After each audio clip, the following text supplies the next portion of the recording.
set the standard that everybody is accountable, even if you are the former president of the United States of America. When we look at the past 60 years, we have to do measurement as to how far we have come. But this week in Fulton County, when it is that the former president said that he weighed 215 pounds, it became evident that America doesn't know how heavy the burden has been for us to handle oppression in this system. How heavy it is for teachers to have to buy their own school supplies. How heavy it is for writers who cannot write checks for their own rent.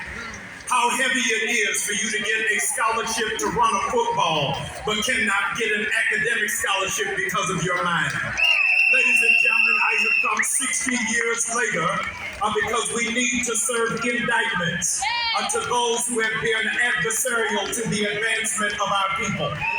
We need to give an indictment to Mr. DeSantis, who has operated in diabolical satanic form if he thinks that he can throw off that slavery was nothing more than trade school. He needs to be served an indictment if he is trying to ban books when he doesn't know it's too late because Negroes already know how to read. We have already read the bluest eyes. We've already read that eyes are watching God. We've already read Before the Mayflower. We have already read what it means to be black in America. There needs to be an indictment against Governor Abbott in Texas, who has unwillingly put migrant workers on buses and have separated children from their parents and still has not rejoined them.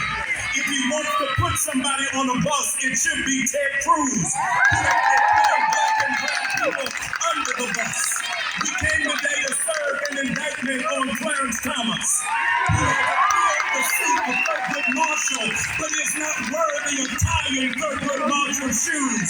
And his wife is an unindicted co-conspirator on what took place on January 6th. I came to serve an indictment. An indictment really is that $25 billion is getting ready to go to the Ukraine, but nobody is saying anything about what's happening in Somalia and Niger and in the Congo. There needs to be an indictment. An indictment on record companies that have tried to sweep away conscious hip-hop and do away with the voices of KRS-One and those who elevated us to understand that we were kings and queens and not glorify poverty and not promote addiction and marginalize misogyny. Something is wrong. There is an indictment. An indictment on churches that are silent but they speak in tongues but don't speak truth to power. An indictment to churches that only give out communion but do not feed those who are living in food deserts. An indictment of those who have multi-million-dollar buildings but close a blind eye to those who do not have a standard of living. There has got to be an indictment. And ladies and gentlemen, 60 years later, we understand that Dr. King was right, that this is the urgency of now.